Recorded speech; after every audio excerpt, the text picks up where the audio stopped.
خوش آمدید. کبھی سوچا ہے کہ آپ کا فون بغیر آپ سے پوچھے یہ جان لے کہ آپ کیسا محسوس کر رہے ہیں یا کر رہے ہیں؟ جی، یہ خیال ہی بڑا عجیب سا ہے ویسے۔ ہے نا؟ کیا یہ ممکن ہے کہ یہ جو ڈیوائس ہر وقت ہماری جیب میں ہوتی ہے، یہ ہماری ذہنی صحت کے بارے میں، خاص طور پر ڈپریشن کے بارے میں کچھ اشارے دے رہی ہو؟ بالکل، اور آج ہم اسی آپ کہہ لیں حیران کن سوال کے جواب کی تلاش میں ہیں۔ ایک تحقیقی مقالہ ہے جس پر ہم تفصیل سے بات کریں گے۔ اچھا، کون سا مقالہ ہے یہ؟ جی، یہ 2015 میں شائع ہوا تھا، journal of medical internet research میں۔ عنوان تھا mobile phone sensor correlates of depressive symptom severity in daily life behaviour, an exploratory study. کافی لمبا عنوان ہے۔ آسان الفاظ میں؟ آسان الفاظ میں یہ کہ تحقیق یہ دیکھتی ہے کہ ہمارے فون میں جو سینسرز ہیں نا، سینسرز جیسے جی پی ایس جو بتاتا ہے آپ کہاں ہیں، اور فون کا استعمال یعنی آپ فون کتنی دفعہ یا کتنی دیر استعمال کرتے ہیں۔ ٹھیک ہے۔ تو تحقیق یہ دیکھتی ہے کہ کیا ان سینسرز سے ملنے والے ڈیٹا کا یعنی ہمارے روزمرہ کے رویوں کا ڈپریشن کی علامات کی شدت سے کوئی تعلق ہے؟ تو آج ہم اسی کی تہہ تک جائیں گے کہ یہ جو ڈیٹا فون خود ہی اکٹھا کرتا رہتا ہے، خاص طور پر ہماری نقل و حرکت، ہم کہاں آتے جاتے ہیں اور فون کتنا استعمال کرتے ہیں، یہ کیسے ڈپریشن کی ممکنہ علامات کو سمجھنے میں مدد دے سکتا ہے؟ بالکل، آئیے اس تحقیق کی تفصیلات دیکھتے ہیں۔ ضرور، لیکن پہلے شاید یہ سمجھنا ضروری ہے کہ ڈپریشن ہے کیا اور کتنا عام ہے۔ جی، یہ بہت اہم نقطہ ہے۔ ڈپریشن یہ دنیا بھر میں ذہنی صحت کا ایک بہت عام اور اکثر کافی بوجھل مسئلہ ہے۔ کتنا عام ہے ویسے؟ اعداد و شمار دیکھیں تو کسی بھی ایک سال میں تقریباً 6 سے 10% لوگ اس سے متاثر ہو سکتے ہیں، اور پوری زندگی میں یہ شرح 16 سے 17% تک بھی جا سکتی ہے۔ ارے باپ رے، یہ تو بہت زیادہ ہے۔ جی بالکل، اور اس کا اثر صرف فرد پر نہیں پڑتا، پورے معاشرے پر آتا ہے۔ علاج کے اخراجات ہیں، کام کی جگہ پر پیداواری صلاحیت کم ہو جاتی ہے، اور سب سے بڑھ کر لوگوں کی اپنی تکلیف۔ عالمی ادارہ صحت نے تو اندازہ لگایا تھا کہ 2020 تک ڈپریشن دنیا بھر میں بیماریوں کی وجہ سے جو صحت مند زندگی کے سال ضائع ہوتے ہیں نا، ان کی دوسری بڑی وجہ بن جائے گا۔ اور علاج؟ کیا علاج موجود ہے؟ علاج تو موجود ہیں، بالکل ہیں، لیکن افسوس کی بات یہ ہے کہ بہت کم لوگ مدد حاصل کر پاتے ہیں، اور تشخیص میں بھی اکثر مہینے یہاں تک کہ سال لگ جاتے ہیں۔ تو شاید یہیں پر ٹیکنالوجی کا کردار آتا ہے، خاص طور پر ہمارے اسمارٹ فونز۔ آج کل تو یہ ہر ایک کے پاس ہے۔ آپ نے بالکل صحیح پکڑا، یہ فونز یہ صرف فون نہیں رہے، ان میں بہت طاقتور سینسرز لگے ہوئے ہیں۔ صحیح۔ اور یہ سینسرز مسلسل ہمارے بارے میں ڈیٹا اکٹھا کر رہے ہیں، ہم کتنا چلتے پھرتے ہیں، کہاں جاتے ہیں، کب فون استعمال کرتے ہیں، یہ سب کچھ۔ تو یہ ایک طرح سے ہماری زندگی کا ڈیجیٹل ریکارڈ بن رہا ہے۔ بالکل، ایک ڈیجیٹل تصویر۔ اب سوال یہ ہے، کیا یہ تصویر ہماری ذہنی حالت کے بارے میں کچھ بتا سکتی ہے؟ یہی تو دلچسپ سوال ہے۔ ہم جانتے ہیں کہ ڈپریشن میں اکثر رویے بدل جاتے ہیں، لوگ کم ایکٹیو ہو جاتے ہیں، باہر نکلنا کم کر دیتے ہیں۔ جی، سماجی طور پر الگ تھلگ ہو جاتے ہیں۔ تو کیا ہمارا فون جو ہر وقت ہمارے ساتھ ہے، ان چھوٹی چھوٹی تبدیلیوں کو محسوس کر سکتا ہے؟ یہی مرکزی سوال تھا اس تحقیق کا۔ انہوں نے کیا کیا کہ 40 بالغ افراد کو شامل کیا، ان میں سے 28 کا ڈیٹا اتنا مکمل تھا کہ اس کا تجزیہ ہو سکے۔ اچھا۔ ان شرکا کو 2 ہفتوں کے لیے خاص فون دیا گیا، اینڈرائیڈ فون تھا جس میں پرپل روبوٹ نام کی ایک ایپ تھی۔ Purple robot? یہ کیا کرتی تھی ایپ؟ یہ ایپ پس منظر میں چلتی رہتی تھی، مطلب صارف کو کچھ نہیں کرنا پڑتا تھا۔ یہ ہر 5 منٹ بعد جی پی ایس لوکیشن ریکارڈ کرتی تھی۔ ہر 5 منٹ بعد؟ جی، اور یہ بھی نوٹ کرتی تھی کہ فون کی اسکرین کب آن ہوئی کب آف ہوئی، یعنی فون کا استعمال۔ ٹھیک ہے، اور ڈپریشن کو کیسے ناپا انہوں نے؟ مطلب علامات ہیں یا نہیں؟ اس کے لیے انہوں نے تحقیق کی شروع میں ایک سوال نامہ بھروایا، PHQ-9 کہلاتا ہے۔ یہ ڈپریشن کی علامات کی موجودگی اور ان کی شدت جانچنے کے لیے ایک معیاری مطلب سٹینڈرڈ طریقہ ہے۔ اچھا، یہ ٹیسٹ جیسا ہوتا ہے؟ جی، سوال نامہ ہوتا ہے، اس کا سکور 0 سے 27 تک ہوتا ہے۔ عام طور پر یوں سمجھے کہ 5 سے کم سکور کا مطلب ہے کوئی خاص علامات نہیں ہے، اور 5 یا اس سے زیادہ کا مطلب ہے کہ علامات موجود ہیں۔ سمجھ گئی۔ تو اب ان کے پاس جی پی ایس کا ڈیٹا بھی آ گیا، اور فون کے استعمال کا بھی، اور PHQ-9 سکورز بھی۔ اب اس سارے ڈیٹا کا کیا کیا؟ یہ تو بہت زیادہ معلومات ہوں گی۔ جی، ڈیٹا تو بہت تھا۔ تو اگلا مرحلہ تھا اس کی صفائی ستھرائی اور تیاری، جسے ڈیٹا پری پروسیسنگ کہتے ہیں۔ اچھا، وہ کیسے کی؟ مثال کے طور پر جی پی ایس ڈیٹا کو 2 حصوں میں بانٹا، ایک ساکن یعنی جب بندہ ایک جگہ رکا ہوا ہے، اور دوسرا منتقلی یعنی جب حرکت میں۔ پھر جو ساکن والا ڈیٹا تھا اس پر ایک تکنیک استعمال کی، کے مینز کلسٹرنگ۔ یس۔ یہ سمجھیں کہ خود بخود نقشے پر ان جگہوں کو پہچان لیتی ہے جہاں لوگ زیادہ وقت گزارتے ہیں، جیسے گھر، کام کی جگہ وغیرہ۔ اوہ، زبردست۔ جی، اس سے پتہ چلتا ہے کہ کون کہاں زیادہ وقت گزار رہا ہے، اور فون کے استعمال کے ڈیٹا میں سے جو بہت ہی مختصر استعمال تھے، جیسے 30 سیکنڈ سے کم والے، ان کو ہٹا دیا گیا تاکہ صرف وہ استعمال شامل ہو جو شاید زیادہ بامانی ہو، جیسے کوئی ایپ چلائی یا بات کی۔ صحیح، سمجھ آ گیا۔ تو اب آتے ہیں اصل بات پر، نتائج۔ جی پی ایس ڈیٹا سے کیا ملا؟ کیا لوگوں کے آنے جانے کے انداز اور ڈپریشن میں کوئی لنک نظر آیا؟ ہاں، بالکل نظر آیا، اور کافی دلچسپ تعلقات سامنے آئے۔ جی پی ایس ڈیٹا سے کچھ خاص فیچرز یا خصوصیات نکالی گئیں اور دیکھا گیا کہ ان کا PHQ-9 سکور سے کیا تعلق ہے۔ مثلاً کون سی خصوصیات؟ ایک تھی سرکیڈین موومنٹ، یعنی روزمرہ کی نقل و حرکت میں جو 24 گھنٹے کا ایک ردھم ہوتا ہے نا، ایک روٹین، اس میں کتنی باقاعدگی ہے۔ اچھا۔ جو ڈپریشن سکور کے ساتھ منفی طور پر جڑی ہوئی تھی، مطلب جن لوگوں میں ڈپریشن کی علامات زیادہ شدید تھیں، ان کی روزانہ کی نقل و حرکت کم باقاعدہ تھی، بے ترتیب تھی۔ یعنی جن کی روٹین زیادہ ڈسٹربڈ تھی ان میں علامات زیادہ تھیں؟ یہ تو منطقی لگتا ہے۔ جی بالکل۔ دوسری ایک اہم خصوصیت تھی نارملائزڈ انٹروپی۔ انٹروپی، یہ کیا چیز ہے؟ انٹروپی یہاں مطلب ہے کہ لوگ اپنی پسندیدہ جگہوں جیسے گھر، کام یا کوئی اور جگہ جہاں وہ اکثر جاتے ہیں، ان کے درمیان کتنا گھومتے پھرتے ہیں، اپنا وقت کتنی مختلف جگہوں پر پھیلاتے ہیں۔ اچھا۔ یہ بھی ڈپریشن سکور کے ساتھ منفی طور پر جڑی تھی۔ آر ویلیو تھی -0.58۔ منفی کا مطلب؟ منفی تعلق کا مطلب ہے کہ جیسے جیسے ڈپریشن کی علامات بڑھیں، انٹروپی کم ہوئی، یعنی لوگ یا تو کم جگہوں پر جا رہے تھے یا پھر کچھ خاص جگہوں پر ہی زیادہ وقت گزار رہے تھے۔ ان کی دنیا جیسے سکڑ گئی تھی۔ اوہ، یہ تو کافی گہری بات ہے۔ اور لوکیشن ویرینس کا کیا مطلب تھا؟ لوکیشن ویرینس یہ دیکھتی ہے کہ آپ مجموعی طور پر کتنے بڑے جغرافیائی علاقے میں گھومتے پھرتے ہیں، چاہے کہیں بھی جائیں۔ یہ بھی منفی طور پر جڑی تھی ڈپریشن سکور کے ساتھ، مطلب کم گھومنا پھرنا، ایک محدود دائرے میں رہنا۔ تو یہ بھی کم ہو گئی تھی۔ جی، جن میں علامات زیادہ تھیں ان کی لوکیشن ویرینس کم تھی۔ اور ایک ہوم سٹے والی بات بھی تھی شاید، گھر پر رہنا۔ ہاں، یہ بہت واضح تھا۔ تحقیق میں پتہ چلا کہ جن شرکا میں علامات تھیں، یعنی PHQ-9 سکور 5 یا زیادہ تھا، وہ ان لوگوں کے مقابلے میں جو علامات سے پاک تھے، نمایاں طور پر زیادہ وقت گھر پر گزار رہے تھے۔ تو اگر میں خلاصہ کروں ان جی پی ایس نتائج کا، تو کم گھومنا پھرنا، کم جگہوں پر جانا، روزمرہ کی روٹین کا بے ترتیب ہونا اور گھر پر زیادہ وقت بتانا، یہ سب چیزیں ڈپریشن کی زیادہ علامات سے جڑی ہوئی نظر آئیں۔ آپ نے بالکل صحیح سمجھا، ایسا ہی لگتا ہے۔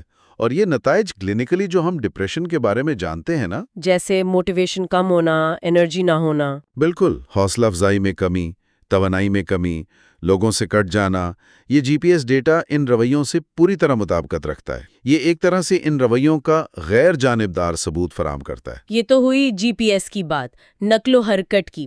اب فون کے استعمال کا کیا؟ اس ڈیٹا سے کچھ ملا؟ جی ہاں، یہاں بھی اہم نتائج تھے۔ فون کے استعمال سے متعلق 2 خاص باتیں نوٹ کی گئیں۔ ایک تو فون یوسیج ڈیوریشن، یعنی روزانہ کل کتنی دیر فون استعمال ہوا، ٹھیک ہے۔ اور دوسری فون یوسیج فریکوینسی، یعنی دن میں کتنی بار فون اٹھایا یا استعمال کیا۔ اچھا۔ اور ان کا تعلق کیسا تھا ڈپریشن سے؟ کیا کم استعمال جڑا تھا؟ مجھے تو لگے گا کہ ڈپریشن میں شاید لوگ فون بھی کم استعمال کرتے ہوں گے۔ نہیں، یہاں نتیجہ تھوڑا آپ کہہ لیں غیر متوقع تھا، کم از کم پہلی نظر میں۔ کیا مطلب؟ مطلب یہ کہ یہ دونوں چیزیں، فون کا زیادہ دورانیہ اور زیادہ تکرار، یہ ڈپریشن سکور کے ساتھ مثبت طور پر جڑی ہوئی تھیں۔ ایک منٹ، مثبت؟ یعنی زیادہ فون استعمال کرنا زیادہ ڈپریشن کی علامات سے جڑا تھا؟ اور تکرار کا آر برابر ہے 0.52۔ دونوں شماراتی طور پر اہم تھے۔ یہ تو الٹی بات لگ رہی ہے۔ عام طور پہ تو ہم سوچتے ہیں کہ ڈپریشن میں انسان ہر چیز سے کٹ جاتا ہے۔ تو کیا اس کا مطلب یہ ہے کہ زیادہ فون استعمال کرنا ڈپریشن پیدا کرتا ہے؟ دیکھیں، یہ بہت اہم سوال ہے۔ اور یہیں پر ہمیں بہت احتیاط کرنی ہے۔ یہ تحقیق صرف یہ بتا رہی ہے کہ ایک تعلق ہے، ایک واسطہ ہے، کوریلیشن ہے، یعنی جن لوگوں میں علامات زیادہ تھیں وہ اوسطاً فون زیادہ استعمال کر رہے تھے، زیادہ دیر تک بھی اور زیادہ بار بھی۔ لیکن یہ تحقیق یہ نہیں بتاتی کہ کون سی چیز کس کی وجہ بن رہی ہے۔ کیا زیادہ فون استعمال کرنے سے ڈپریشن ہو رہا ہے، یا ڈپریشن کی وجہ سے لوگ زیادہ فون استعمال کر رہے ہیں، یا شاید کوئی تیسری وجہ ہے؟ جیسے تنہائی ہو سکتی ہے، بے چینی ہو سکتی ہے، یا پرستو بوریت، جو دونوں چیزوں کو بڑھا رہی ہو۔ یہ تحقیق وجہ اور اثر کازیشن کا تعین نہیں کرتی۔ اچھا، تب پھر اس زیادہ استعمال کی وجہ کیا ہو سکتی ہے؟ اگر یہ وجہ نہیں تو کوئی اندازہ؟ محققین نے خود بھی اس پر بات کی ہے۔ ان کا کہنا ہے کہ کچھ پچھلی تحقیقات میں بھی ایسا تعلق دیکھا گیا ہے۔ اچھا، ایک ممکنہ وضاحت یہ ہو سکتی ہے کہ شاید لوگ ڈپریشن کی حالت میں خلفشار، ڈسٹریکشن کے لیے فون کا زیادہ استعمال کرتے ہیں، منفی سوچوں سے بچنے کے لیے، یا شاید رابطے کی کوشش میں۔ جی، یہ بھی ممکن ہے کہ آمنے سامنے کے رابطے کم ہو گئے ہوں تو فون کے ذریعے اس کمی کو پورا کرنے کی کوشش کر رہے ہوں، لیکن یہ سب قیاس آرائیاں ہیں۔ اور یہ بھی تو ہے کہ فون استعمال کا مطلب کیا تھا؟ کیا وہ گیم کھیل رہے تھے، سوشل میڈیا پر تھے، یا کچھ اور؟ آپ نے بالکل صحیح نکتہ اٹھایا۔ تحقیق میں استعمال کی تعریف بہت عام تھی، اس میں ہر طرح کا انٹریکشن شامل تھا۔ یہ نہیں دیکھا گیا کہ فون پر کیا ہو رہا تھا۔ تو اصل وجہ جاننے کے لیے ظاہر ہے مزید گہرائی میں تحقیق چاہیے۔ تو خلاصہ یہ ہوا کہ فون کے زیادہ استعمال اور ڈپریشن میں تعلق تو نظر آیا، لیکن اس کی کہانی اتنی سیدھی نہیں ہے جتنی لگتی ہے۔ بالکل، ڈیٹا ایک اشارہ دے رہا ہے، لیکن اس اشارے کی پوری تصویر سمجھنے کے لیے مزید کام کی ضرورت ہے۔ جلد بازی میں نتیجہ نکالنا ٹھیک نہیں۔ ٹھیک ہے۔ اچھا، ان الگ الگ چیزوں کے علاوہ جی پی ایس، فون کا استعمال، کیا انہوں نے یہ بھی دیکھا کہ یہ سارا ڈیٹا ملا کر ڈپریشن کا اندازہ لگانے میں کتنا مفید ہو سکتا ہے؟ مطلب کیا ان سینسر سے پیشگوئی ہو سکتی ہے؟ جی ہاں، انہوں نے مشین لرننگ ماڈلز استعمال کیے۔ ایک ماڈل کا مقصد تھا کہ شرکا کے PHQ-9 سکور کا اندازہ لگائے، یعنی علامات کتنی شدید ہیں۔ اور دوسرے ماڈل کا مقصد تھا لوگوں کو دو گروہوں میں بانٹنا، وہ جن میں ممکنہ طور پر علامات تھیں، یعنی سکور 5 یا زیادہ، اور وہ جن میں نہیں تھیں، سکور 5 سے کم۔ اور یہ ماڈلز کتنے کامیاب رہے؟ کیا وہ صحیح اندازہ لگا پائے؟ نتائج کافی حوصلہ افزا تھے، خاص طور پر جی پی ایس ڈیٹا والے۔ مثال کے طور پر صرف ایک جی پی ایس فیچر، وہی نارملائزڈ انٹروپی والی، ہاں، وہ جو جگہوں کی ویرائٹی کو ماپتی ہے۔ جی، صرف اس ایک فیچر کو استعمال کر کے ماڈل نے 86.5% درستگی سے ان لوگوں کی پہچان کی جن میں علامات تھیں۔ 86%؟ صرف ایک جی پی ایس فیچر سے؟ یہ تو بہت اچھا ہے۔ جی، ایک ابتدائی تحقیق کے لحاظ سے یہ کافی متاثر کن ہے۔ دوسری جی پی ایس خصوصیات نے بھی اچھی کارکردگی دکھائی۔ اور فون کے استعمال والے ڈیٹا کا کیا بنا؟ فون کے استعمال کی خصوصیات، یعنی دورانیہ اور تکرار، ان پر مبنی ماڈلز نے بھی ٹھیک ٹھاک کام کیا، اگرچہ شاید جی پی ایس جتنا اچھا نہیں۔ مثال کے طور پر فون کے استعمال کے دورانیہ والا ماڈل تقریباً 74% درست تھا۔ تو مجموعی طور پر ایسا لگتا ہے کہ یہ سینسر ڈاٹا واقعی ان رویوں کو پکڑ سکتا ہے جو ڈپریشن سے جڑے ہیں۔ ہاں، ابتدائی طور پر تو ایسا ہی لگتا ہے، لیکن بہت اہم ہے، ہمیں اس تحقیق کی حدود کو بھی یاد رکھنا ہوگا۔ جیسے کہ؟ سب سے پہلی بات تو یہ کہ یہ ایک ابتدائی یعنی ایکسپلوریٹری تحقیق تھی۔ نمونہ چھوٹا تھا، تجزیے میں صرف 28 لوگ تھے۔ ٹھیک ہے۔ اور یہ ضروری نہیں ہے کہ یہ لوگ کلینکلی تشخیص شدہ ڈپریشن کے مریض ہوں۔ یہ عام کمیونٹی سے لوگ تھے جن میں علامات کی شدت مختلف تھی۔ اور جیسا آپ نے پہلے کہا، یہ صرف تعلق ہے، وجہ اور اثر نہیں۔ بالکل، یہ بہت ممکن ہے کہ کوئی اور چیزیں ہوں جنہیں اس تحقیق میں نہیں دیکھا گیا، مثلا کوئی اور بیماری، شخصیت، سماجی حالات، وہ ان تعلقات کی وجہ ہوں۔ تو مطلب ان نتائج کو حتمی نہیں سمجھنا چاہیے؟ ہرگز نہیں۔ ان کی تصدیق کے لیے اور مزید وضاحت کے لیے بہت بڑے پیمانے پر زیادہ مختلف قسم کے لوگوں میں، اور خاص طور پر جنہیں باقاعدہ ڈپریشن کی تشخیص ہوئی ہو، ان کے ساتھ مزید تحقیق کی سخت ضرورت ہے۔ تو پھر ان تمام باتوں کو اگر سمیٹیں تو اس تحقیق کی اصل اہمیت کیا ہے؟ ان ساری حدود کے باوجود یہ ٹیکنالوجی ہمیں کہاں لے جا سکتی ہے؟ مستقبل میں کیا ہو سکتا ہے؟ دیکھیں، حدود اپنی جگہ ہیں، لیکن یہ نتائج پھر بھی بہت اہم ہیں۔ یہ اس بات کا ثبوت دیتے ہیں کہ ہمارے فون کے سینسرز میں ذہنی صحت کی نگرانی کے لیے کلینیکل استعمال کے حقیقی امکانات موجود ہیں۔ اور سب سے بڑی بات شاید یہ ہے کہ یہ ڈیٹا خود بخود اکٹھا ہوتا ہے؟ بالکل، یہی سب سے خاص بات ہے۔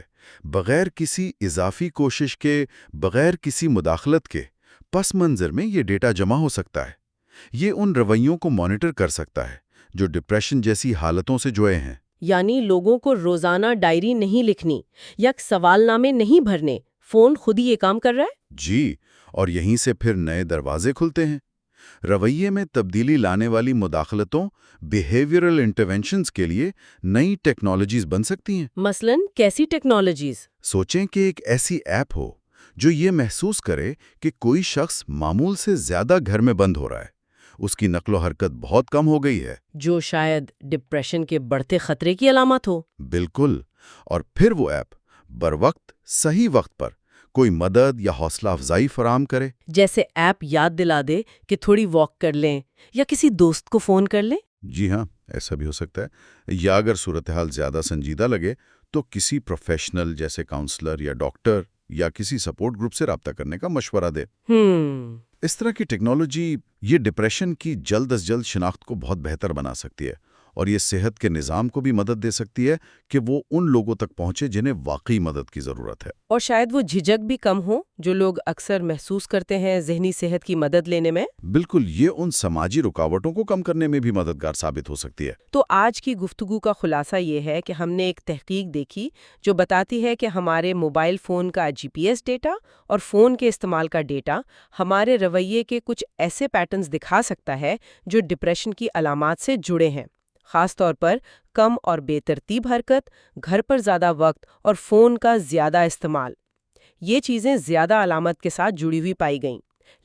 لیکن یہ نتائج ابتدائی ہیں، یہ صرف تعلق دکھاتے ہیں، وجہ اور اثر نہیں، اور ان کی بنیاد پر کوئی حتمی بات نہیں کہی جا سکتی۔ بالکل۔ اور یہ ہمیں ایک بہت اہم مستقبل کی طرف دیکھنے والے سوال پر لاتا ہے۔ ایک غور طلب نقطہ ہے۔ وہ کیا؟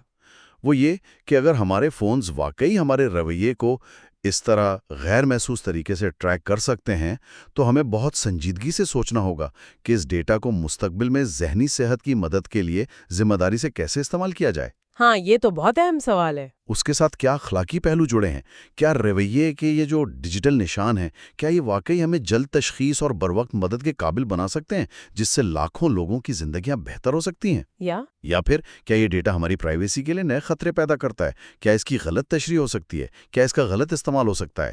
یہ وہ آپ کے لیے نازک توازن ہے جسے ہمیں ٹیکنالوجی کی ترقی کے ساتھ ساتھ سمجھنا ہوگا اور قائم کرنا ہوگا۔